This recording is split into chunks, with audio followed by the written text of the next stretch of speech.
नमस्कार, city news की अदालत में एक बार फिर हम हाजिर हैं उन्हीं तल्ख तेवरों और तीखे सवालों के साथ। आज सवालों के कटघरे में मौजूद हैं राऊ के भारतीय जनता पार्टी विधायक जीतू जिराती जी। जिराती जी, बहुत बहुत स्वागत है सिटी न्यूज की अदालत में। नमस्कार। जीतू जिराती एक ऐसा नाम जो पिछले दिनों भारतीय जनता पार्टी की प्रदेश राजनीति में एक युवा नेतृत्व के तौर पर उभरा। न केवल युवा नेतृत्व बल्कि एक ऐसी विधानसभा जिसे लगातार शहरी क्षेत्रों से जुड़ी विधानसभा माना जा रहा था और विधानसभा परिसीमन के बाद नए राजनीतिक समीकरणों से राऊ की राजनीति को बेहद करीब से प्रदेश के दिग्गज नेताओं ने भी अपनी निगाह में रखा था। ऐसे में भारतीय जनता पार्टी यानी कि भारतीय जनता युवा मोर्चे के प्रदेश अध्यक्ष का दायित्व निभाने के साथ साथ विधायक की भूमिका निभा रहे हैं जीतू जिराती जी। क्या लगता है जीतू जिराती जी, राऊ विधानसभा लगातार सुर्खियों में रहती है, चर्चाओं में रहती है। बात अगर हम करें पिछले दिनों भावना नगर के एक मसले की, तो ड्रेनेज की समस्या ने ऐसा बवाल खड़ा किया कि विधायक जी को खुद जाकर के भूमि पूजन करना पड़ा। क्या कारण रहा इसके? देखिए, विधायक जी को खुद जाकर भूमि पूजन करना पड़ा, ये तो मेरा राजनीतिक धर्म है जी कि अपनी जनता के बीच में मैं जाऊं। हमेशा जाता रहता हूं। ऐसे पहला अवसर नहीं था कि मैं वहां पर पहली बार गया था।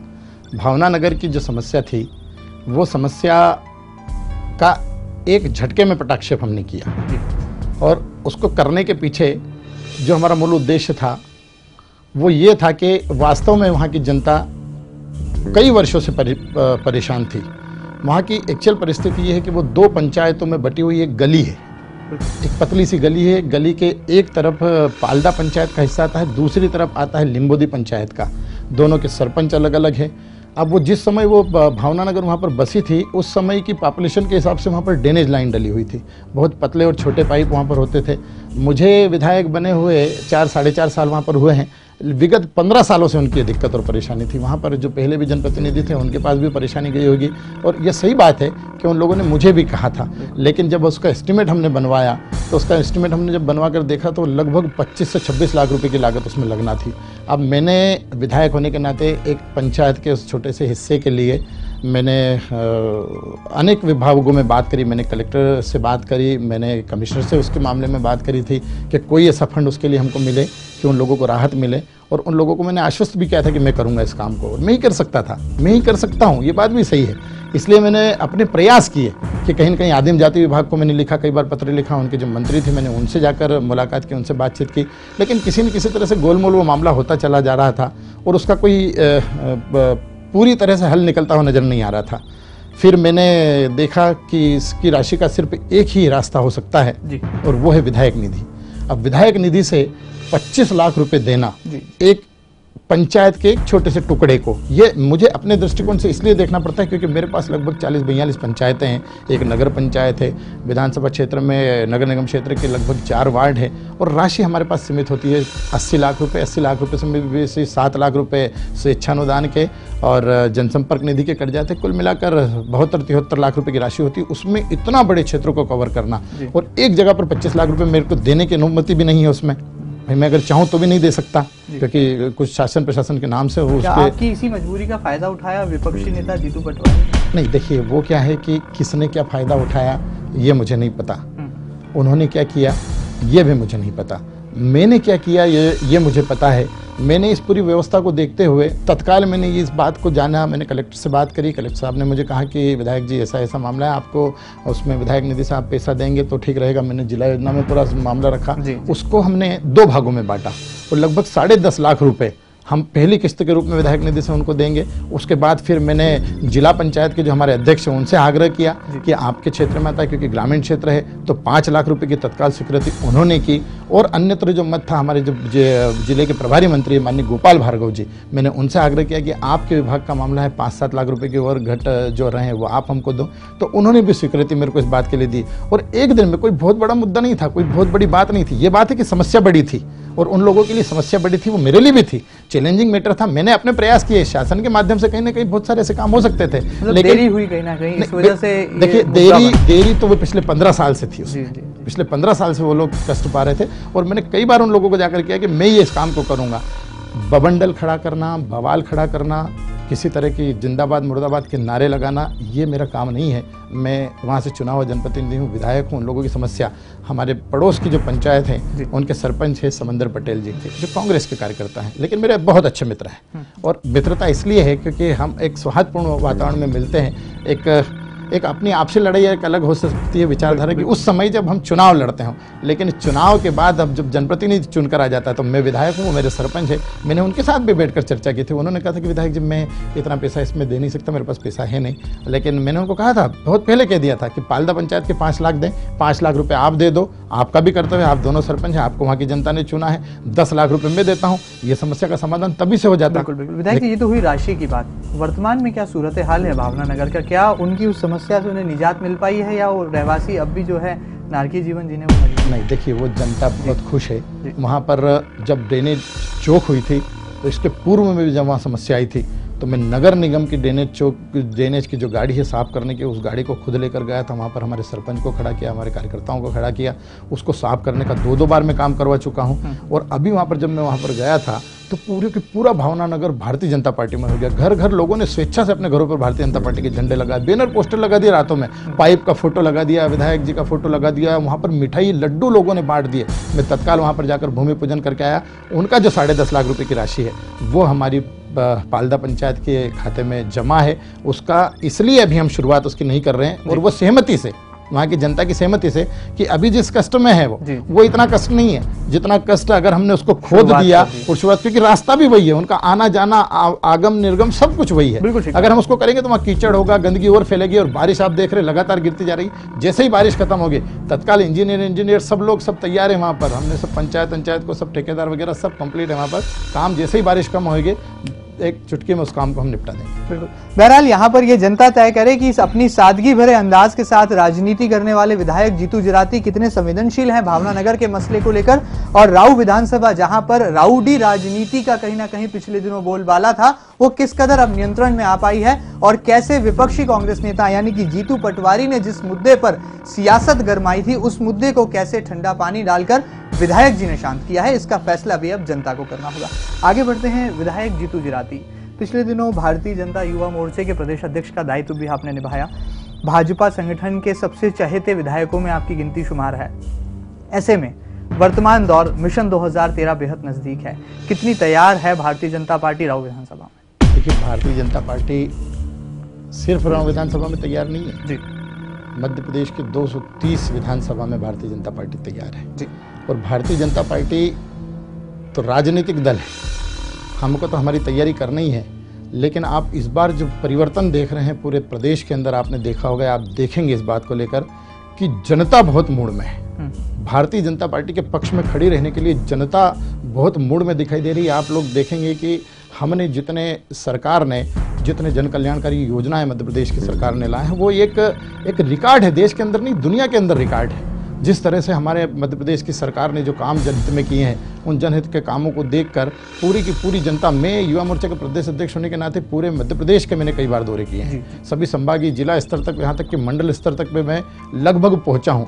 और मैंने ये देखा कि युवा मोर्चा के माध्यम से कार्यकर्ताओं की एक बड़ी फहरिस्त, एक बड़ी खेप भारतीय जनता पार्टी के साथ जुड़ने के लिए आतुर और पूरी तरह से जुड़ी हुई है। राव विधानसभा की अगर हम लोग बात करें तो राव विधानसभा की जनता इस बात का फैसला करेगी कि इन 4-4.5 सालों में हमने क्या किया, हमारी सरकार ने क्या किया, हमारे जनप्रतिनिधियों ने क्या किया, हमारे सरपंचों के माध्यम से, ग्राम पंचायत के माध्यम से, कारपोरेशन में अगर वार्ड है तो हमारे वार्ड पार्षदों के माध्यम से, जहां भारतीय जनता पार्टी के जनप्रतिनिधि है वहां में और जहां कांग्रेस के जनप्रतिनिधि है वहां में आपको जमीन आसमान का अंतर नजर आएगा। हमने अपनी पूरी ताकत के साथ जनता के विश्वास पर खरा उतरने का प्रयास किया है, पूरी ताकत के साथ और पूरी दम खोल के, पूरा कलेजा खोल करके हम जनता के बीच में जाने की परिस्थिति में आज मध्य प्रदेश में एक चेहरा शिवराज सिंह चौहान जी, जिनका नाम इस प्रदेश के यशस्वी मुख्यमंत्री है, एक ऐसा है कि पूरी की पूरी कांग्रेस मिलकर उस एक व्यक्ति के व्यक्तित्व तक नहीं पहुंच सकती। आप देख रहे हैं कि किस तरह के मसले लगातार चलते आ रहे हैं। शिवराज फैक्टर कहीं ना कहीं मध्य प्रदेश में काम करेगा और शिवराज का जादू इस कदर चलेगा कि भाजपा का कमल फिर खेलेगा, ऐसा कुछ आप कहना चाह रहे हैं? नहीं, देखिए ये तो होना ही है, निश्चित रूप से ये इसलिए होना है कि हम देश की परिस्थितियों को उठाकर आज देख लें कि किस तरह की यूपीए की सरकार में जिस तरह का ये इतनी भयावह स्थिति आज तक देश के अंदर आज़ादी के बाद के इन 64-65 वर्षों में जितनी बुरी परिस्थिति देश के अंदर आज जो चल रही है, कांग्रेस ने, यूपीए ने जिस परिस्थिति में देश को लाकर खड़ा कर दिया है, ऐसी परिस्थिति आज़ादी के बाद आज तक नहीं हुई। हम गर्व से कह सकते हैं कि मध्य प्रदेश की भारतीय जनता पार्टी की सरकार ने, एक तरफ केंद्र की सरकार की तुलना जनता करती है। आप देख रहे हैं अभी आने वाले समय में 5 विधानसभाओं के चुनाव है, 5 प्रदेशों में चुनाव है, मध्य प्रदेश हो, चाहे छत्तीसगढ़ हो, चाहे दिल्ली हो, चाहे राजस्थान हो, सब जगह भारतीय जनता पार्टी आएगी और ये रास्ता तय करेगा 2014 के लोकसभा में। और भारतीय जनता पार्टी का कार्यकर्ता कोई वहाँ पर जाकर दिल्ली पर बैठेगा, तब देश के अंदर निर्णय। आज देखिए आप डॉलर और रुपये की अगर हम परिस्थिति देखें तो किस स्तर तक गिरा है। आज ये परिस्थिति इकोनॉमी की मध्य प्रदेश की नहीं, पूरे देश की इकोनॉमी की स्थिति आप देख लीजिए। एक तरफ राष्ट्रीय स्तर, अंतर्राष्ट्रीय स्तर पर देश की शर्मनाक घटना हो रही है, दूसरी तरफ मध्य प्रदेश की जीडीपी ग्रोथ आप देख लीजिए। किसानों के लिए मध्य प्रदेश की सरकार ने जो किया वो देखिए, 150 रुपये प्रति क्विंटल बोनस देने का काम हमें मध्य प्रदेश की सरकार कर रही है। लेकिन कांग्रेस के तमाम नेता तो कहते हैं कि तमाम केंद्र की यूपीए सरकार की योजनाएं हैं जिसका नाम बदलकर प्रदेश की शिवराज सरकार काम कर रही है। देखिए ये किसी भी तरह का अनर्गल आरोप है जी। आप बताइए कि जब आपकी सरकारें थी, केंद्र में भी आपकी सरकार थी, मध्य प्रदेश में भी आपकी सरकार थी, भारतीय जनता पार्टी की सरकारों तो 10-15 सालों से रही हैं इन प्रदेशों के अंदर। मध्य प्रदेश में अगर पूरा टोटल मिलाकर देख लिया जाए, पटवा जी की सरकार हो चाहे कैलाश जोशी जी उसमें मुख्यमंत्री रहे हो, चाहे अभी इन 10 सालों को हम लोग देख लें तो कुल मिलाकर भी 15 साल हमारे पूरे नहीं होते। लेकिन आज़ादी के बाद से, जब से मध्य प्रदेश का गठन हुआ है, तब से लेकर तो आज तक कांग्रेस ही कांग्रेस थी। तो आपकी योजनाएं आपने क्यों नहीं लागू की? इतना पैसा आप बता दीजिए कि हमने मध्य प्रदेश के किसानों को 53,000 गाँव को बिजली देने की व्यवस्था की, फीडर सेपरेशन का काम जो हुआ, लगभग 11,500 करोड़ रुपए की योजना। लेकिन मुख्यमंत्री दिग्विजय सिंह कहते हैं कि इन तमाम योजनाओं का अमली जामा केवल शिवराज सिंह चौहान ने पहनाया है। तमाम योजनाओं की शुरुआत तो कांग्रेस के कार्यकाल में ही हो चुकी है। देखिए मैं आपको ये कहूं कि आपने अमली जामा अगर पहनाया था तो क्या परिस्थिति थी? क्या प्रदेश के लोगों को दिखाई नहीं देगी? मध्य प्रदेश के 7-7.5 करोड़ जनता, क्या लाडली लक्ष्मी योजना भी आप लेकर आए? क्या बेटी बचाओ योजना भी आप लेकर आए? क्या 150 रुपये प्रति क्विंटल बोनस देने का काम जो हमारी सरकार कर रही थी, क्या वो भी आप लेकर आए? फीडर सेपरेशन के अंदर जो 11,500-12,000 करोड़ रुपए का हमने 53,000 गाँव को उज्ज्वलित करने का जो काम किया, क्या वो योजना आपकी थी? क्या मुख्यमंत्री सड़क योजना के माध्यम से हमने जो गाँव को जोड़ने का प्रयास किया, क्या वो योजना आपकी थी? क्या मर्यादा अभियान के माध्यम से हमने गाँव एक बस्ती झोपड़ी के अंदर शौचालय बनाने का काम किया, क्या वो आपकी योजना थी?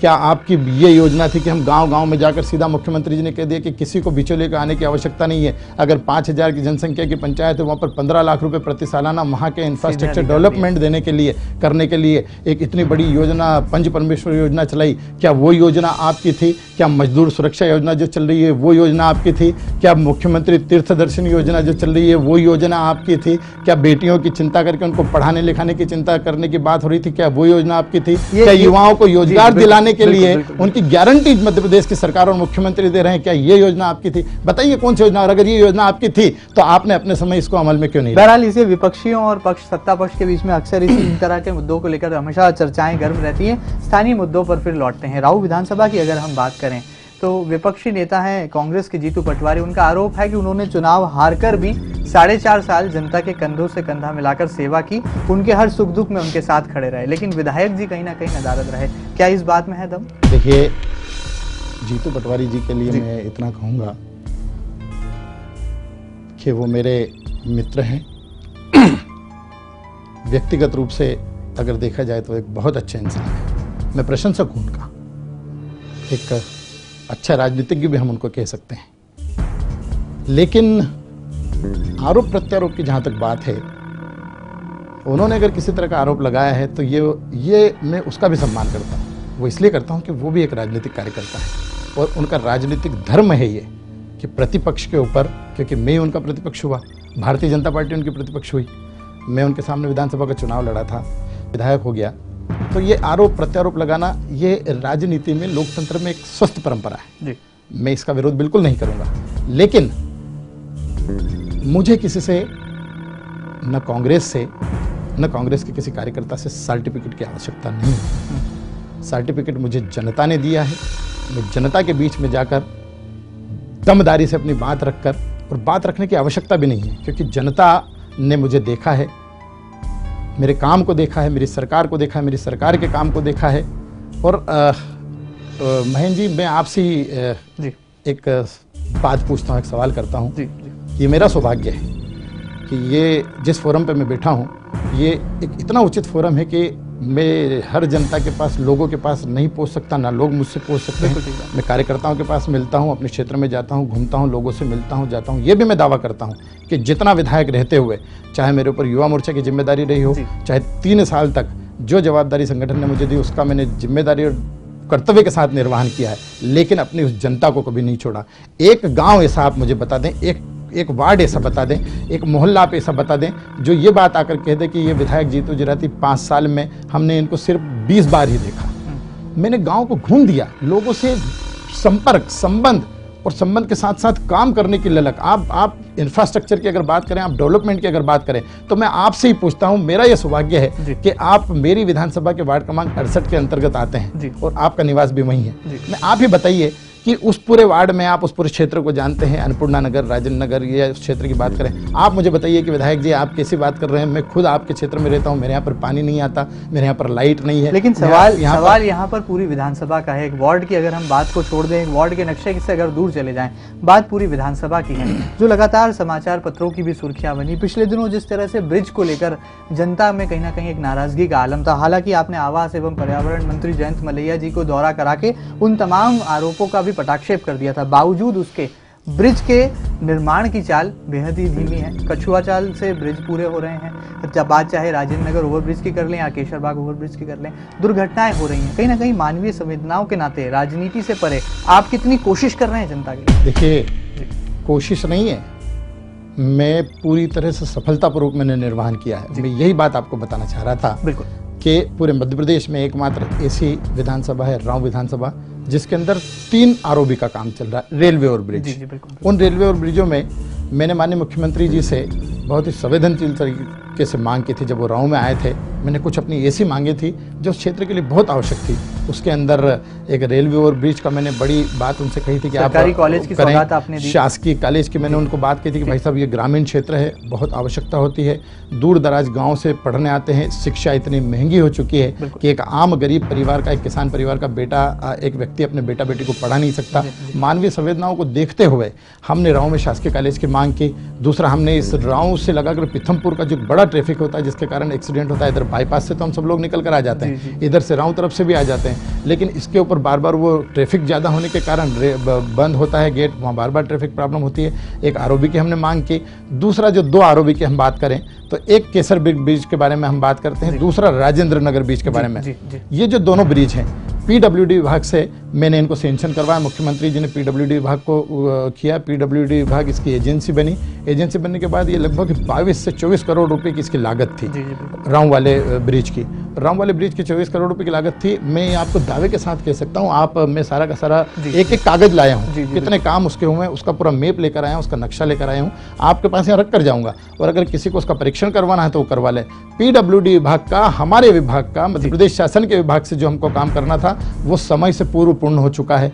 बचा हुआ है रेलवे का काम। अब रेलवे का सरकार के पास, अब वो रेलवे का जो काम बचा हुआ है वो रेलवे है सेंट्रल गवर्नमेंट के पास, और सेंट्रल गवर्नमेंट के होने के नाते इनके जो डीआरएम है, मैंने डीआरएम से बात की, मैंने उनको पत्र लिखा। पत्र लिखने के बाद मैंने इनके जो बॉम्बे में जो बड़े अधिकारी इनके बैठते हैं, मैंने उनको पत्र लिखा। उनको पत्र लिखने के बाद मैंने व्यक्तिगत रूप से उनसे आग्रह किया कि क्षेत्र की जनता की परेशानी है, हमारी तरफ का जो मध्य प्रदेश शासन की तरफ से जो पैसा लगना था, जो हमारा था, वो पैसा भी लग चुका है, पूरा काम भी हो चुका है। राव के कई सारे लोगों को मुआवजे के पैसे 2 करोड़ की राशि वो भी हमारे पास रखी हुई है, पूरा कंप्लीट। आप राजेंद्र नगर की अगर तीनों भुजाओं की बात करो तो तीनों पे डंपर चलाकर आप देख सकते हो, लेकिन बीच का जो रेलवे का जो ट्रैक है उस ट्रैक की वो अनुमति नहीं दे रहे। राजेंद्र नगर के ब्रिज की अनुमति हुई, उसका टेंडर हो गया, उसके वर्क ऑर्डर निकल आए, लेकिन 4 महीने हो गए, आज तक उसके ठेकेदार ने आकर उन्होंने कहा कि हमारे पास पैसा नहीं है, क्योंकि हमको वहां से पैसा सेंक्शन नहीं हुआ है। 10 करोड़ रुपए रेलवे को देना थे, उन 10 करोड़ की जगह ये इतनी शर्मनाक बात है कि मुझे आप लोगों को बताते हुए ये जनता के बीच में बात जाना चाहिए। मेरा जहां तक बस आप बताइए, मुझे चैलेंज करिए कि अगर मध्य प्रदेश सरकार का या पीडब्ल्यूडी ने अपना काम नहीं किया, वो समय से पूर्व कार्य किया। आरोप प्रत्यारोपों से दूर जाए, कब तक पूरे होंगे? मैं देखिए, जनता चाहती है सड़क मार्ग, जनता चाहती है वो सेतु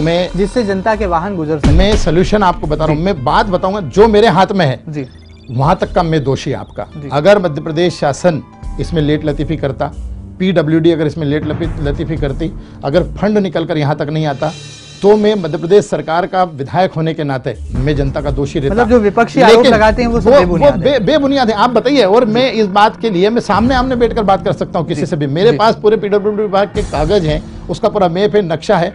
जो आरओबी का जो बीच का सेंटर का जो मामला है वो सेंट्रल गवर्नमेंट का है। मैंने महाप्रबंधक बॉम्बे को भी पत्र लिखा, उनका पत्र का जवाब भी मेरे पास है, उसकी रिसिप्ट भी मेरे पास है। कुल मिला के ये है कि जानबूझ करके इन कामों को रोका जा रहा है, मध्य प्रदेश सरकार मुद्दा ढूंढा जा रहा है। दूसरी चीज ये कि अगर किसी ने यह आरोप लगाया है, भाई जनता जानती है इस बात को, मैं जनता के बीच में जाकर ये बात बताऊंगा भी, सिर्फ जनता को पता भी है।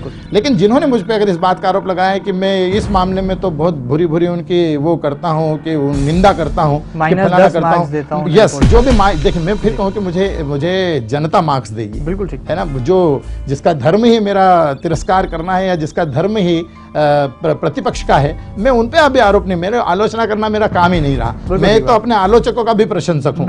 लेकिन आप अगर चिंता जनता की आप करते हैं तो मेरा आपसे आग्रह है, आप हमारे मित्र भी हैं, आप हमारे भाई भी हैं, मैं बहुत सम्मान करता हूं, सही बता रहा हूं दिल से एकदम। आप मेरे से मिलकर हम बात करके, सेंट्रल गवर्नमेंट में आप इतने बड़े लीडर हैं, आपके इतने बड़े बड़े नेताओं से सबसे संबंध है, संपर्क है, ये मेरा आग्रह है उनसे, आप पूरा कराइए। मैं ये आप बताइए कि जीतू जिराती आप, मैं विधायक भी नहीं हूं आपके लिए, आपका मित्र हो सकता हूं, भाई हो सकता हूं, एक आम कार्यकर्ता आप मुझे समझ लो, गांव का एक समझ लो, अपने गांव का हूं। आप मुझे आदेशित करें, आप ये कहें कि जीतू कैसे नहीं हुआ, बताओ तुम ये काम, तुम्हारी सरकार ने, तुमने बोला था पैसा नहीं दिया। अब मैं उनसे ये मांग करता हूं आपके इस फोरम के माध्यम से कि आप मुझसे बड़े भी हो सकते हैं, मेरे हम उम्र भी हो सकते हैं, लेकिन आप ये करें कि सेंट्रल गवर्नमेंट को जो माननीय रेल मंत्री जी हैं, आप उनसे बात करें, आप महाप्रबंधक जी से बात करें और इस होते हुए काम को कृपा करके नहीं रुकवाएं। देखिए मध्य प्रदेश की परिस्थिति में आपको बिल्कुल ठीक बात है। चलिए, कहीं ना कहीं अब जनता को यहाँ पर तय करना होगा कि किस जीतू की जीत हो रही है यहाँ पर, और आखिर इस सेतु का मसला कैसे निपटेगा। और मिशन 2013 से पहले कहीं ना कहीं कांग्रेसियों के लिए एक मुद्दा बनता नजर आ रहा है ये तमाम ब्रिजों का मामला, किस तरह से विधायक जी की कोशिशों और केंद्र सरकार की कहीं ना कहीं उदासीनता के बीच झूल रहा है और जनता को कहीं ना कहीं दर्द हो रहा है। बहरहाल आगे बढ़ते हैं विधायक जी, ये तो हुई वो उन कामों की बात जो पूरे नहीं हो पाए। ऐसे कौन से काम हैं जो आपने इन 4.5 सालों में पूरे किए हैं और उन कौन कौन से वादों के साथ अब आप जनता के बीच जाने वाले हैं? देखिए, मैं आपको वो तो बताऊंगा ही, लेकिन इस मुद्दे के बीच में एक और छोटा सा सवाल हमारा, एक और बात रह गई है, और वो बात ये है कि हमने 3 ओवरब्रिज की बात करी है, अभी तक 2 ओवरब्रिजों की हमारे बीच में चर्चा हुई है। एक राव ओवरब्रिज और दूसरा ब्रिजों के कहीं ना कहीं भंवर में झूल रही है। नहीं, राजेंद्र नगर बताना पड़ेगा। देखिए क्या है कि हम अगर आपके पास आए हैं और ये एक उचित फोरम है जहाँ से, एक ऐसा प्लेटफॉर्म है जहाँ से जनता के बीच में हम बिल्कुल बात कर सकते हैं। तीसरा ओवरब्रिज है केसरबाग जी। केसरबाग ओवरब्रिज जो है वो माननीय स्वर्गीय लक्ष्मण सिंह गौड़ जी जब विधायक थे उनके समय से उसका कार्य शुरू हो चुका था। इंदौर विकास प्राधिकरण और ठेकेदार, इन दोनों का किसी न किसी बातों को लेकर लगातार विवाद होता रहा, सब कुछ होता रहा। जनता की परेशानियों को देखता हुआ मैंने माननीय मुख्यमंत्री जी से भी कई बार आग्रह किया, मैंने आवास एवं पर्यावरण मंत्री माननीय जयंत मलैया जी से कई बार बात की, मैंने उनसे कहा कि भाई साहब इस मामले को करना चाहिए। आप बताइए, उन्होंने कई सारी ऐसी, क्योंकि एक लंबी गैप उनके बीच में हो गई ठेकेदार के और विकास प्राधिकरण के बीच में। अब वो जो पैसा उस समय उन्होंने सेंक्शन किया था, अब महंगाई और भाव इतना ज़्यादा बढ़ा कि वो ठेकेदार के बस का नहीं है। 2-2, 3-3 बार टेंडर निरस्त हुए, फिर कोई दूसरा डालता है तो उसमें हाथ नहीं डालता। इन सारी परेशानियों को देखते हुए आप सोचिए कि कितने हद तक हमने जाकर काम किया है। हमने जाकर विकास प्राधिकरण का ग्राफ बहुत बेहद ज्यादा था और कहीं ना कहीं विधायक जी का जो संघर्ष है वो अब भी जारी है। पूरा आप देखिए, आप महेंद्र जी देखिए कि हमने कितना संघर्ष किया हमारे कार्यकर्ताओं के ऊपर, क्षेत्र के रहवासियों के ऊपर, जो समस्या को लेकर विकास प्राधिकरण के ऑफिस गए थे। आपको पता है विदित है, 3-4-5 दिन तक प्रकरण हुआ, 353 की कार्रवाई हुई, प्रकरण दर्ज हुए। किसके लिए किया हमने? जनता के लिए किया, जनता के बीच में। मैं जयंत मलैया जी को आग्रह करके भोपाल से स्पेशल सिर्फ ये ब्रिज दिखाने के लिए और ये व्यवस्था दिखाने के लिए उनको लेकर आया, उनका पूरा दौरा करवाया। दौरा करने के बाद हम लोग विकास प्राधिकरण के ऑफिस में बैठे और उन्होंने तत्काल निर्देशित किया सभी अधिकारियों को कि मुझे नहीं पता, किसी भी तरह से जीतू जी का ये काम होना चाहिए। मैंने उनसे बहुत संवैधानिक, मतलब अपने एक अधिकार पूर्वक भी और एक संवेदनशील तरीके से भी उनसे आग्रह किया। चलिए, ये हुई कोशिशों की दास्तां। कौन कौन से काम है जो वाकई लगता है कि पूरे हो गए और इन 4.5 सालों में कहीं ना कहीं राजनीतिक तौर पर भी आपको संतोष देते हैं? देखिए, मुझे तो सभी मामलों में कई सारी ऐसी बातें थी जो हमने जनता के बीच में जाकर वादा नहीं किया था। अगर हमारा एजेंडा आप उठाकर देखें या जो हमने विधानसभा के समय जो जनता के बीच में जाकर उनसे वादे किए थे, उन कई सारी ऐसी योजनाएं हमारी सरकार की और हमारे द्वारा हुई है जिनका लाभ सीधा व्यक्तिमूलक लाभ मिला है। अब आप देखिए कि एक एक व्यक्ति को। अभी हमारे यहाँ पर पूरी विधानसभा में ग्राम केंद्र स्तर पर जी हितग्राही सम्मेलन हुए। आप कल्पना नहीं कर सकते, भारतीय जनता पार्टी के संगठन की ये एक रचना थी, एक रचना थी कि हर ग्राम केंद्र पे, हर विधानसभा के हर ग्राम केंद्र पे उन हितग्राहियों को बुलाकर सरकार की योजनाओं के बारे में हम उनको बताएं, उनको इसकी जानकारी है कि नहीं है, उन जानकारियों के बारे में संगठन के सारे बड़े हमारे नेता, जिले के पदाधिकारी, सारे मंडल के पदाधिकारी सबने मिलकर किया। और इस पूरे ग्राम केंद्र में एक अनुमानित संख्या अगर संगठन ने तय की थी तो वो ये थे कि 200 से 250 अगर लोग एक ग्राम केंद्र पर अगर हितग्राही पहुंच गए तो वो एक सफल कार्यक्रम माना जाएगा। मैं आपको गर्व से कह सकता हूं और मेरे क्षेत्र की जनता को मैं धन्यवाद देता हूं। हमारे यहाँ के सभी भारतीय जनता पार्टी के जितने कार्यकर्ता हैं, वरिष्ठ कनिष्ठ कार्यकर्ता, वो कार्यकर्ता चाहे कैलाश पाटीदार जी हों, चाहे मधु वर्मा जी हों, चाहे दिनेश मल्लार जी हों, चाहे हमारे जिले के अध्यक्ष रवि रावलिया जी हों, चाहे हमारे ग्राम केंद्र के संयोजक हो, चाहे हमारी स्थानीय समिति के अध्यक्षगण हों, पूरी ताकत लगाकर लोगों ने सबने मिलकर काम किया और उसका आउटपुट निकल कर ये आया कि हमारे ग्राम केंद्र के जो सम्मेलन हुए उनमें एक छल में सही मायने में जिन हितग्राहियों को देखा जाता था लगभग 1,500 से 2,000 कार्यकर्ता, 2,000 वो हितग्राही वहां पर पहुंचे। उन्होंने भारतीय जनता पार्टी की सरकार की योजनाओं की जानकारी ली, उनकी जानकारी हमको दी। कई सारे लोगों को बीपीएल से के कार्ड नहीं थे, उनके करवाए। कई एपीएल जो उस नाम में आते थे एपीएल के उनको करवाए। 150 रुपये प्रति क्विंटल बोनस का जो मिला वो किसानों का रहा। 0% ब्याज, कोई कल्पना कर सकता था? क्या आपको लगता है कि राऊ विधानसभा में एंटी इनकम्बेंसी फैक्टर जैसी कोई बात है? बिल्कुल नहीं है, ऐसा राजनीतिक विश्लेषकों का कहना नहीं। देखिए क्या होता है कि जैसे जैसे चुनाव नजदीक आते हैं उस तरीके से तरह तरह की बातें और अफवाहें फैलती हैं। किसी भी तरह की बात, जो कांग्रेस के लोग हैं वो अपने समर्थन की बात करेंगे, जो भाजपा के लोग हैं वो अपने तरफ की बात करें। आप जो एंटी जो बात कर रहे हैं इसका तो कोई सवाल ही नहीं उठता रहा विधानसभा में। वो इसलिए पक्के हैं, उनकी नींव मजबूत है और वो भी विधायक के तौर पर डटे हैं और डटे रहें। देखिए, विधायक होना नहीं होना, मंत्री होना नहीं होना, मुख्यमंत्री होना नहीं होना, सरकारें आना चली जाना, ये भारतीय जनता पार्टी के किसी भी कार्यकर्ता के लिए महत्वपूर्ण नहीं होता है। हमारे लिए महत्वपूर्ण ये है कि जिस जनता के बीच में जाकर हमने दम ठोक कर उनसे वोट लिया है, जो मत का आशीर्वाद हमने लिया है, वो आशीर्वाद हमको लगातार मिलता रहे। और ये आपको मैं लिख कर दे सकता हूँ कि मैंने तो इतना काम किया है कि आप अगर पूरी राव विधानसभा में देखोगे तो कोई भी गांव, एक मूल व्यवस्था, एक मूलभूत व्यवस्था एक आम आदमी की होती है, सड़क, बिजली और पानी। आप इन 5 सालों के अंदर, 4.5 सालों के अंदर कोई भी गांव के किसी नागरिक को लाकर ये बता दे कि हम पानी के लिए त्रस्त हुए हैं, विधायक ने हमारी बात नहीं सुनी, हमको पानी के लिए प्यासा मरना पड़ा, गर्मी भर हो, चाहे वो शहरी क्षेत्र हो चाहे ग्रामीण क्षेत्र हो। आपको ये आकर कह दे कि बिजली के लिए हमको परेशानी होना पड़ा है, कोई आकर ये कह दे कि हम सड़क में कीचड़ में निकलते हैं। पूरे गांव एक एक गांव को पक्के सड़क और खरंजों से जोड़ने का काम किया। तो आंदोलन करते हैं, तेजपुर गड़बड़ी के पुल पर सड़क पर बैठ जाते हैं, चक्का जाम करते हैं, पुलिस का लाठीचार्ज भी होता है। यही बात मैं आपसे करना चाह रहा था और मैं करूंगा बात। ये अब आप तो मैं पहले आपने जो सवाल किया है इसके पहले आप मेरा पूरा जवाब सुनो। मेरा पूरा जवाब ये है कि मैं सभी लोगों को कहता हूँ कि मैं यही हूँ, कोई भाग के विदेश नहीं जा रहा हूँ, अमेरिका में बसने नहीं जा रहा हूँ, मैं बिजलपुर में रहता हूँ, यही मेरी कर्मभूमि राव विधानसभा है। आप एक एक गांव में जाकर देखिए, जितने अप्रोच रोड हैं, एक भी गांव ऐसा नहीं है जहां पर पक्की सड़कें ना बनी हो। पूरा आप चाहे बाईपास से लगाकर अगर तिल्लोर की तरफ जाएंगे तो आपको इधर, अगर आप राव को देखेंगे, राजीव गांधी चौराहे से पूरा का पूरा सब जगह। और गांव, ये तो हमारे अप्रोच और प्रमुख मार्ग हैं, लेकिन जो छोटे छोटे गली मोहल्ले हैं उन गली मोहल्लों को भी हमने सुदृढ़ और सुंदर बनाने का काम किया। स्कूल के शिक्षा के बारे में अगर हम बात करें तो सारे के सारे स्कूलों को हमने उन्नयन करवाने का काम किया। नई नई बिल्डिंग हमने बनवाई, जहां पर पंचायत भवन नहीं थे वहां पर पंचायत भवन बनवाने का काम किया। इतनी सारी योजनाओं को लेकर बिल्कुल हमने सब काम किया। और दूसरी चीज बात यह है कि आप देखिए कि राव जैसे एक छोटे से कस्बे में एक शासकीय कॉलेज हम 2011 में लेकर आए। शासकीय कॉलेज इतनी बड़ी सौगात है, आप कल्पना करना उसके लिए कि हमने आर्ट एंड कॉमर्स के लिए, दोनों संकाय के लिए हमने वहाँ पर कॉलेज की शुरुआत की। शुरुआत करने के बाद लोगों की मांग आने लगी स्टूडेंट की, भैया आपने इतना सब कुछ किया है और हमारे पास बिल्डिंग नहीं है, जगह नहीं है। हमने गुरुकुल का जो स्कूल के भवन जो पड़े थे उनको खाली करवा कर वहाँ किया, एक व्यवस्थित सुव्यवस्थित कंप्यूटर लैब वहाँ पर लगवा कर दी। दूसरी चीज़, लगभग 8.5 एकड़ जमीन राव के अंदर, मेन राव में, जिसकी कीमत हम आकलन ही नहीं कर सकते। नजुल की जमीन थी, वर्षों से उसके ऊपर लोगों का अतिक्रमण था, कब्जा था। नजुल की जमीन को मुख्यमंत्री जी से कैबिनेट से पास करवा कर शासकीय कॉलेज के लिए 8.5 एकड़ जमीन करवा के कॉलेज के नाम से कर दी। 65 लाख रुपए की राशि उसके बाउंड्री वाल के लिए भी मुझे एक दिन भूमि पूजन वहां पर करना है। कॉलेज की एक भव्य बिल्डिंग वहां पर बनेगी, एक वो। और अभी इस वर्ष से आधारभूत संरचना खड़ी करने में आप बिल्कुल भी पीछे नहीं रहे। लेकिन एक विधायक, एक सवाल यहाँ पर मेरे जहन में आता है, एक ऐसे विधायक, एक ऐसे युवा कार्यकर्ता भारतीय जनता पार्टी में जिसे अचानक से टिकट दे दिया जाता है, और जब बात संगठन के भाई यानी कि काबीना मंत्री और भारतीय जनता पार्टी के कद्दावर नेता कैलाश विजयवर्गीय की हो तो उनके कोटे से आपको टिकट दिया जाता है।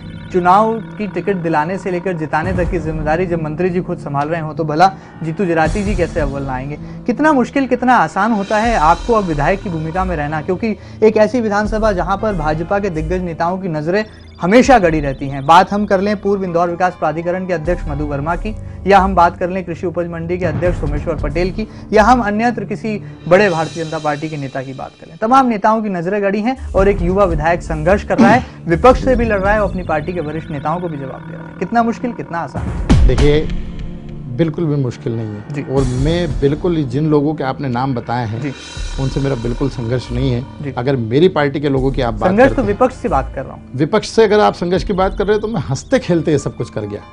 4.5 साल मैंने मुस्कुराते हुए जनता के बीच में रहकर मतलब आप अपनी पूरी तरह से हमारा पूरा ध्येय है, पूरा हमारा टारगेट है, और टारगेट इस बात के लिए नहीं कि हम कोई एक किसी के पीछे पड़ जाना, या हमारा कोई एक ऐसा उद्देश्य है कि हमको इसको साम दाम दंड भेद किसी भी तरह से इसको नेस्तनाबूद करके हम काबिज हो जाएं, ये हमारा कभी भी नहीं रहा। मेरे आचरण में भी ये चीज नहीं। आपका लक्ष्य क्या है? कांग्रेस का लक्ष्य तो साफ तौर पर देखिए, जो जिसका लक्ष्य ये है कि हमने पहले भी सादगी से लक्ष्य को भेदा था और हम फिर सादगी से लक्ष्य को भेद देंगे। अपनी ही पार्टी के बड़े नेताओं के जब नाम चल रहे हो, तमाम राजनीतिक समीकरणों में उतार चढ़ाव आ रहे हो, तो ऐसे में कहीं ना कहीं चिंता की लकीरें जरूर बढ़ जाती हैं। मैं भारतीय जनता पार्टी का कार्यकर्ता हूं जी, और पार्टी संगठन का जो निर्णय होता है वो मुझे अपनी जान से भी ज़्यादा प्रिय होता है। मुझे खुशी इस बात की होगी अगर आप ऐसी बात करते हो, मैं उन राजनीतिक लोगों में से या उन व्यक्तियों में से या उस सोच में से नहीं हूँ कि जो अपने पद के लिए, अपनी प्रतिष्ठा के लिए, अपनी कुर्सी के लिए या बने रहने के लिए पूरी जान लगाकर खुद का खुद वहीं का वहीं रहे। ये भारतीय जनता पार्टी का निर्णय था कि एक छोटे से कार्यकर्ता जीतू जराती को उठाकर विधानसभा का टिकट दे देना, उसको टिकट देने के बाद उसको चुनाव लड़कर जितवाना, और जीतने के बाद युवा मोर्चे का प्रदेश अध्यक्ष बना देना, ये पार्टी का ही दिशा निर्देश था। और अगर पार्टी को ये लगता है कि मुझसे, और मुझे भी लगता है कि सही आपने जिन लोगों के नाम बताए, चाहे कैलाश बाबू जी हो, चाहे मधु वर्मा जी हो, चाहे अन्यत्र हमारे कितने भी नेता हो, वो सही में मुझसे बहुत ज्यादा काबिल है। बिल्कुल ठीक बात है। कहीं ना कहीं यहाँ पर कुर्सी की चाहत नहीं है, लेकिन इतना जरूर साफ है कि कहीं ना कहीं विधायक जीतू जराती एक नेक इरादे के साथ विकास की गाथा को बढ़ाने के लिए इसी तरह से आगे बढ़ने वाले। बहुत संक्षिप्त में आपसे जानना चाहूंगा, क्योंकि चर्चा बहुत लंबी हो गई है, जनता के सवालों की फेहरिस्त बेहद लंबी है, विधायक जी से मिलने के लिए जनता भी आतुर है और तीखे सवालों की फेहरिस्त भी लंबी है। ऐसे में बहुत संक्षिप्त में अगर हम बात करें, जाते जाते कुछ तमाम मुद्दों को मैं यहाँ पर आपके सामने खोलना चाहूंगा। ताई और भाई, भारतीय जनता पार्टी संगठन में हमेशा ये दो नाम सुर्खियों में रहते हैं। आप भाई के बेहद करीबी हैं, ताई के कितने नजदीक हैं? देखिए, ताई हो चाहे माननीय कैलाश जी हो, वो जिस तरह से मेरे लिए उन दोनों का सम्मान बराबर है। कैलाश जी अगर मेरे सबसे प्रिय नेता हैं तो ताई भी सबसे प्रिय नेत्रियों में से वो है। जब मैं छोटा सा कार्यकर्ता था भाजपा का, और जब ताई बिजलपुर में आती थी या हमारे क्षेत्र में कहीं आती थी, तो मुझे वो एक बार नाम से पुकार ले, इस बात के लिए मैं उनके आगे पीछे दौड़ लगाया करता था। उनका व्यक्तित्व, ताई जी की कार्यशैली, उनका काम करने का तरीका, मेरे जैसे छोटे से कार्यकर्ता के मुझे ऐसा लगता है कि मैं उनका बखान भी नहीं कर सकता। वो राष्ट्रीय, और मैं तो ये कह सकता हूँ कि देश में अगर किसी महिला नेत्री को अगर प्रतिनिधित्व अंतर्राष्ट्रीय स्तर पर मिलना चाहिए तो मैं गर्व से कह सकता हूँ कि हमारी सुमित्रा महाजन जी। और भाई तो मेरे सबसे, बताइए आप सबको जग जाहिर है बिल्कुल कि वो तो हमारे सीने में धड़कते हैं। एक नौजवान कार्यकर्ता के लिए भाई जो है वो तो एक पथ प्रदर्शक है, हमारे मार्गदर्शक है, प्रेरणा स्रोत है, यूथ आइकॉन है वो। बिल्कुल। चलिए आगे बढ़ते हैं। क्या लगता है, भारतीय जनता पार्टी के प्रदेश अध्यक्ष नरेंद्र सिंह तोमर हैं, पूर्व के प्रदेश अध्यक्ष और वर्तमान के राष्ट्रीय उपाध्यक्ष प्रभात झा के बेहद करीबी आप रहे हैं। उन्होंने ही युवा मोर्चे की चाबी आपको सौंपी थी और युवा मोर्चे की कमान आपने बेहद अच्छे से संभाली भी थी। कई ऐतिहासिक काम भी आपने किए, उनमें कई राष्ट्रीय स्तर की यात्राएं भी शामिल हैं। तो वहीं चंद्रशेखर आजाद जी की जन्मस्थली पर भाभरा में मुख्यमंत्री को 2 पहिया वाहन पर बिठाकर ले जाने का कहीं ना कहीं एक श्रेय भी आपके सिर माथों पर है। ऐसे में युवा मोर्चे की कमान आपके पास से चला जाना, कहीं ना कहीं प्रभात जी का मध्य प्रदेश से दूर होना एक कारण रहा? बिल्कुल नहीं। देखिए, मैंने आग्रह किया था माननीय प्रभात जी से भी, माननीय नरेंद्र सिंह तोमर जी से भी, माननीय मुख्यमंत्री जी से भी, माननीय अरविंद मेनन जी जो हमारे संगठन मंत्री हैं उनसे भी, और मैंने आग्रह ये किया था कि मुझे अब पद मुक्त किया जाए। और वो इसलिए किया जाए कि मेरा एक नैतिक कर्तव्य और नैतिक धर्म भी है कि जिस जनता ने मुझे चुनकर भेजा है मैं पूरी तरह से उनकी सेवा कर रहा हूँ। लेकिन कहीं ना कहीं मुझे ऐसा लगता है कि अब मुझे दिन रात उन लोगों के बीच में रहने की आवश्यकता है। उनके साथ में रहकर फिर से मध्य प्रदेश में अगर भारतीय जनता पार्टी की हम तीसरी बार सरकार बना रहे हैं तो मेरा वहाँ पर रहना आवश्यक है। जनता के बीच में मैं रहूँगा और मैं अपने क्षेत्र की जनता को और अपने क्षेत्र को छोड़ना नहीं चाहता। मुख्यमंत्री जी तो आपको राज्य युवा आयोग का अध्यक्ष भी बनाने वाले थे, तो कहीं ना कहीं उन्होंने आप में हरफन मौला छवि देखी थी। शायद यही कारण रहा कि आप कहीं ना कहीं युवा मोर्चे से दूर हुए तो युवा आयोग से भी दूर हो गए। देखिए, बिल्कुल ये बात सही है और मैंने सभी मामलों को लेकर मेरे संगठन से आग्रह किया था और अपनी बात रखी थी कि आप मुझे कृपा करके इन सब से मैं ये नहीं कर सकता आप, क्योंकि मुझे अपना काम देखना है और उसके बाद भी अगर आपका जैसा आदेश होगा तो मैं तो कार्यकर्ता हूँ पार्टी का, करने के लिए मैं आतुर भी हूँ, तैयार भी हूँ। लेकिन मैं उनका सबका धन्यवाद देता हूँ, माननीय नरेंद्र सिंह जी का भी। और नरेंद्र सिंह जी भी इस बात को कहते हैं कि जहाँ पर आज की इस राजनीति में व्यक्तिगत रूप से आदमी इतना ललायित होता है, एक मंडल अध्यक्ष अपने आप को बनाने के लिए, बनाए रखने के लिए सब कुछ अपना दांव पे लगा देता है। ऐसी परिस्थिति में जीतू ने आकर ये बात कही है कि भाई साहब मैं शायद अपने इस दायित्व के साथ में न्याय नहीं कर पाऊंगा, इसलिए कृपा करके मुझे निवृत्त करें। और उन्होंने मेरे सहज भाव को देखते हुए मेरी एप्लीकेशन जो थी उसको स्वीकारा और उन्होंने मुझे निवृत्त किया। राऊ विधानसभा में सामाजिक समीकरणों का गणित कैसा है? अगर आप ही के समाज की बात करें तो खाती समाज के बहुल इलाका माना जाता है, ग्रामीण क्षेत्र बड़े तबके में है। ऐसे में सामाजिक समीकरणों की कैसी भूमिका आप देखते हैं? देखिए, ये खराब परंपरा है। मुझे ऐसा लगता है कि देश की राजनीति को, लोकतंत्र को समाजों में बांट कर देखना, मैं इसके बिल्कुल पक्ष में नहीं हूँ। जब जनप्रतिनिधि कोई होता है, लोकतांत्रिक तरीके से चुनकर जाता है, तो फिर वो सारा समाज उसका अपना समाज होता है। उसको ये समझना चाहिए कि वो चाहे एससी का हो, चाहे एसटी का हो, चाहे ओबीसी का हो, चाहे वो स्वर्ण हो, चाहे किसी भी जाति धर्म वर्ग का हो, अगर वो जनप्रतिनिधि है तो उसकी नज़र जो है, उसका चश्मा सबको एक जैसे देखने के लिए होता है। खाती समाज की अगर आप बात करें तो खाती समाज मेरा अपना समाज है। मैं खाती समाज का बेटा हूँ, खाती समाज में जन्म लिया, वहीं पला, वहीं बड़ा हूँ। और खाती समाज की अगर हम बात करें तो खाती समाज की विचारधारा जो है वो आज से नहीं, पूरे प्रदेश में। हम आपको एक और बात बता दूं मैं जानकारी कि खाती समाज जो है वो मध्य प्रदेश के कुछ जिलों तक सीमित है। हमारा जो समाज है वो सिर्फ मध्य प्रदेश में, इसके बाहर अगर कोई है तो छोटे मोटे एक दो परिवार कहीं किसी प्रदेशों में, किसी शहरों में होंगे। किसके साथ? देखिए, राऊ में जो समाज की अगर हम बात करें तो राऊ का जो समाज है वो 70-75% वो भारतीय जनता पार्टी के साथ पहले से भी था और मुझे पूरा भरोसा है कि वो आज भी है। जीतू जिराती के साथ बिल्कुल है। मैं तो देखिए ये कहूँगा कि सारा समाज मेरे साथ है। आप अगर अल्पसंख्यक मोर्चा के हमारे भाइयों बहनों की बात करोगे तो एक ऐसा ज़बरदस्त बदलाव पूरे प्रदेश में, और खास करके राऊ विधानसभा में आप देखेंगे अभी 28 तारीख को, अभी नाई कितने बाल सामने ही आ रहे हैं। अभी 28 तारीख को हमारी पूरी विधानसभा का, जैसे कि आपको पता है कि हमारे कार्यकर्ता सम्मेलन चल रहा है, कई सारी जगहों पर हमारा हुआ है। लेकिन ये भी मैं दावा करता हूँ कि जितने भी कार्यकर्ता सम्मेलन हुए हैं या होंगे, उनमें सबसे बेहतर और बेहतरीन और उत्साह और एनर्जी के साथ अगर लोग आएंगे तो वो राऊ विधानसभा के कार्यकर्ता हजारों की संख्या में लोगों की तैयारी है, खुद ने अपने तैयार की। एक सवाल और मेरे जहन में आता है, एक संस्था आपकी है सादगी, तो विपक्षी नेता जीतू पटवारी जी की संस्था है लक्ष्य गरबा महोत्सव कराती है, तो सादगी भी उस गरबे में कहीं ना कहीं अपनी आहुति देती है। एक ऐसे नेता जिसका नाम भी आपके नाम से ही मेल खाता हो, एक मिरर इमेज क्रिएट करता हो, एक आईना दिखाता हो, पिता तुल्य जब भी नाम समकक्ष हो, पारिवारिक मेलजोल हो, रिश्ता हो, एक ही गली के रहने वाले हो, तो ऐसे में राजनीति करना कितना मुश्किल, कितना आसान? देखिए, बिल्कुल मुश्किल नहीं है। मैं जीतू पटवारी जी को भी और कांग्रेस से जुड़े हुए हमारे यहाँ के जितने कार्यकर्ता हैं उनको भी यहाँ से दिल से धन्यवाद देता हूँ।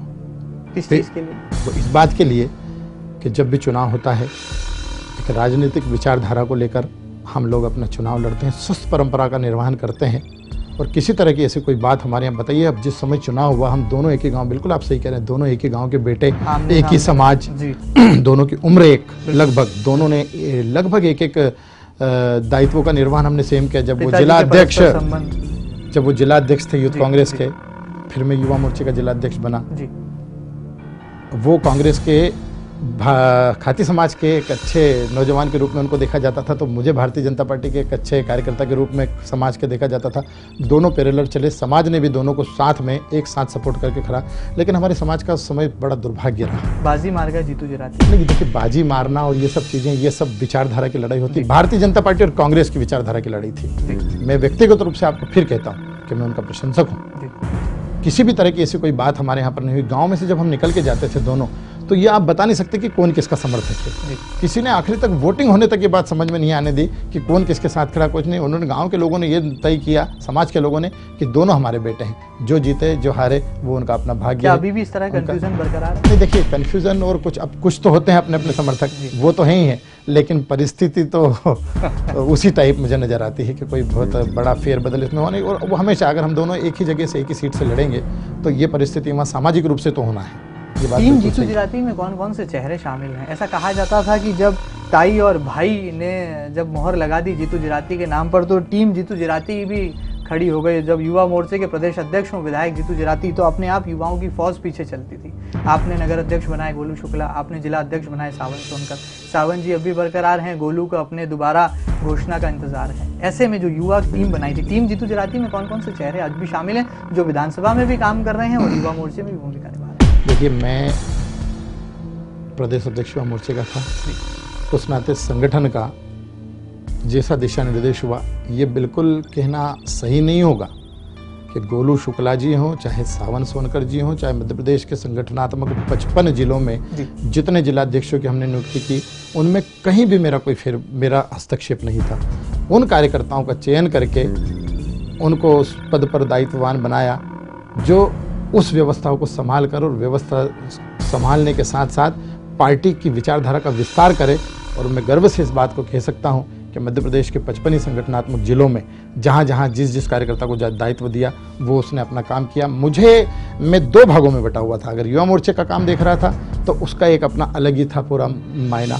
मैं अगर विधानसभा का काम देख रहा हूं तो उसका बिल्कुल, मैंने इनको कभी भी नहीं जोड़ा आपस में।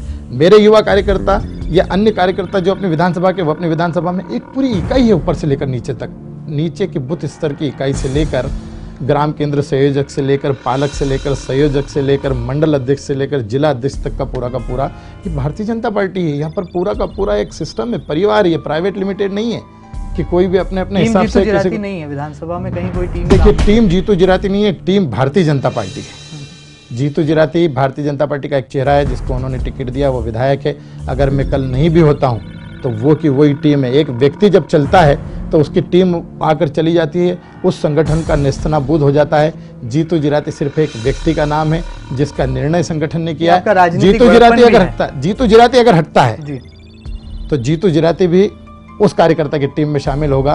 कोई अंतर नहीं होगा, एक व्यक्ति का सिर्फ फेरबदल होगा। विचारधारा वही रहेगी, संस्था वही रहेगी, इकाई वही रहेगी और भारतीय जनता पार्टी फिर काबिज होगा। कौन सी संस्था है मजबूत? संस्था सादगी या संस्था लक्ष्य? नहीं, देखिए, ये जो दोनों हमारी संस्थाएं हैं, ये सामाजिक क्षेत्र में काम करने वाली, रचनात्मक क्षेत्र में काम करने वाली, धार्मिक क्षेत्र में काम करने वाली, ये एक ऐसी संस्था है जो हमारे कार्यकर्ताओं को जोड़ कर रखती है। चाहे संस्था लक्ष्य की बात आप करें, चाहे संस्था सादगी की बात आप करें, इनके बैनर तले, इनके माध्यम तले, चाहे संस्था लक्ष्य में गरबा उत्सव होता हो तो संस्था सादगी भी गरबा उत्सव करवाती है। एक बड़ी यात्रा अगर नवरात्रि में हम हजारों माताओं बहनों को और हजारों लोगों को लेकर निकालते हैं और हम उमिया धाम से निकलकर शिप्रा मैया तक अगर जाते हैं, तो जब देवी कार्य हम जब सच्चे मन से अगर करते हैं तो ईश्वर भी हमारे साथ होता है। आप कल्पना कीजिए कि नर्मदा शिप्रा लिंक परियोजना 432 करोड़ रुपए उसके लिए मायना नहीं रखता, लेकिन इस बात का मायना रखता है कि मालवा क्षेत्र की वो भूमि, वो माटी जिसके बारे में ये कहा जाता था कि मालव माटी गहन गंभीर, पग पग रोटी डग डग नीर, वो मालव माटी पूरी तरह से रेगिस्तान की ओर, मरुस्थल की ओर होती चली जा रही थी। वहाँ लाखों हेक्टेयर जमीन सिंचित हो जाएगी, यहाँ का किसान विकसित होगा। नर्मदा जी मैया आकर माँ शिप्रा जी में मिलना, ये एक उदाहरण है इस बात का कि शिवराज सिंह चौहान और उनके नुमाइंदे जो काम कर रहे हैं उसमें जनता भी साथ में हो, ईश्वर भी कार्य, ये बहुत बड़ी उपलब्धि है मेरे लिए। तो मेरे जीवन की सार्थकता है, ये मेरे जन्म लेने की सार्थकता है कि राम विधानसभा का गठन हुआ। गठन होने के बाद वो शिप्रा मैया, जिस शिप्रा मैया के तट पर बैठकर भगवान राम ने अपने पितरों का तर्पण किया था, आपकी विधानसभा में वो आकर, और वो पूरी तरह से सूख गई थी, पूरी तरह से वहां पर पानी नहीं था, कोई सोर्स नहीं था, कोई स्रोत नहीं था, ऐसे समय में माँ नर्मदा ने आकर उस नदी को जीवित किया और आने वाले कुंभ में और आने वाली पीढ़ी परंपरा तक इसको देखेगी कि वो स्रोत हमारा पूरा कामयाब रहा, लाखों हेक्टेयर जमीन वहां पर सिंचित होगी और ये मालवा फिर से हरित होगा। जाते जाते जनता के लिए क्या आपके वादे होंगे इस मिशन 2013 में, जब विधायक जीतू जिराती अपने रिपोर्ट कार्ड के साथ निकलेंगे जनता के बीच, तो वो कौन कौन से वादों की फहरिस्त होगी जिसे जनता के समक्ष आप रखेंगे और वो कौन कौन से काम होंगे जिन्हें आप जनता को गिनाएंगे? देखिए, जनता को इस लोकतंत्र में मुझे ऐसा लगता है कि किसी को कुछ बताने की आवश्यकता नहीं होती, क्योंकि समाज की आंखें निरंतर आपको निहारती रहती है। समाज एक ऐसा पारदर्शी नज़रों से आपको देखता रहता है कि हमको ये लगता है कि शायद हमें कोई नहीं देख रहा है, लेकिन हमको लोग देखते रहते हैं। और जब आप अगर कुछ नहीं होते हो, कुछ नहीं करते हो, तो हमको ये लगता है कि हमें सब देख रहे हैं, लेकिन आपकी तरफ कोई नहीं देखता होता है। सीधा सीधा मामला जुड़ा हुआ है। अगर हमने कुछ किया होगा जनता के सुख दुख में, चाहे वो डेवलपमेंट की बात करें, इंफ्रास्ट्रक्चर की बात करें, व्यवस्थाओं की बात करें, हर मामले में मैं ये दावा कर सकता हूं कि बेहतर से बेहतरीन करने का प्रयास हमने किया है किसी भी क्षेत्र में, किसी भी मामले में। और आने वाले समय में अगर कुछ जनता की अपेक्षाएं हमसे अगर रही है, तो मैं जनता के बीच में वायदा करता हूं आज पूरी तरह से ईमानदारी के साथ कि पूरी ईमानदारी के साथ 4.5 साल हमने काम किया है। और काम करने के बाद हमने जितना आउटपुट जितना हो सकता था हमने और हमारी पूरी टीम ने निकाल कर दिया है। आने वाले समय में जनता का इसी तरह से आशीर्वाद हमको मिलता रहेगा, निश्चित रूप से मिलेगा। फिर हम तीसरी बार भारतीय जनता पार्टी की सरकार माननीय मुख्यमंत्री जी के नेतृत्व में बनाएंगे और तीसरी बार मध्य प्रदेश में सरकार के साथ साथ राव में दूसरी बार विधानसभा भारतीय जनता पार्टी की हो, यही आग्रह मैं जनता से करता हूँ। और इस बीच मुझसे प्रत्यक्ष अप्रत्यक्ष रूप से अगर कोई, क्योंकि मानवीय स्वभाव है, मानव हूँ, इंसान हूँ, हो सकता है कि मुझसे कुछ गलती हुई हो, कुछ त्रुटि हुई हो, तो मैं अपने दिल पर हाथ रखकर पूरी की पूरी उस जनता जनार्दन को, जो ईश्वर के रूप में जिनको मैं देखता हूँ, जो भगवान का स्वरूप है, जिन्होंने मुझे चुनकर भेजा, जिन्होंने मुझे यहाँ तक पहुँचाने का रास्ता प्रदत्त किया है, अगर मुझसे कोई प्रत्यक्ष अप्रत्यक्ष रूप से कोई त्रुटि हुई हो, कोई गलती अगर मुझसे हुई हो, तो आप मुझे अपना समझकर क्षमा करेंगे। और मैं आप लोगों को कहता हूं कि आने वाले समय में मैं बेहतरी से काम करने का और प्रयास करूंगा। जो काम रहे हैं, जो काम बचे हैं, उनको और अच्छे तरीके से हम करने का प्रयास करेंगे, क्योंकि काम कभी खत्म होता नहीं है। आप सबका स्नेह मुझे हमेशा मिलता रहा। मैं दोनों हाथ जोड़कर आप सबको प्रणाम करता हूँ। बहरहाल यहाँ पर यह तय कर पाना बेहद ही मुश्किल है कि आखिर कौन से जीतू का पलड़ा है भारी, लेकिन इतना जरूर तय है कि राजनीतिक बड़प्पन की बात हो या बात हो राजनीति में सादगी की, दोनों ही जीतू अपने अपनी तरह से पॉलिटिकल मार्केटिंग में बेहद ही आगे हैं। और यहाँ पर क्षेत्रीय विधायक जीतू जिराती ने जिन कामों की फहरिस्त गिनाई है, उसका फैसला भी अब सीधे जनता को करना होगा। और आने वाले मिशन 2013 में विधायक जीतू जिराती के किए गए कामों का कितना फायदा भारतीय जनता पार्टी को मिलता है, इसका फैसला भी जनता जनार्दन बेहद तरीके से कर पाएगी। बहुत बहुत शुक्रिया, आप सिटी न्यूज की अदालत में हाजिर हुए और जनता के तीखे सवालों का करारा जवाब दिया। सिटी न्यूज की अदालत में फिलहाल इतना ही। अगली बार फिर मुलाकात होगी एक और जानी मानी शख्सियत के साथ। ताज़ा तरीन खबरों के लिए आप लगातार देखते रहिए सिटी न्यूज। नमस्कार।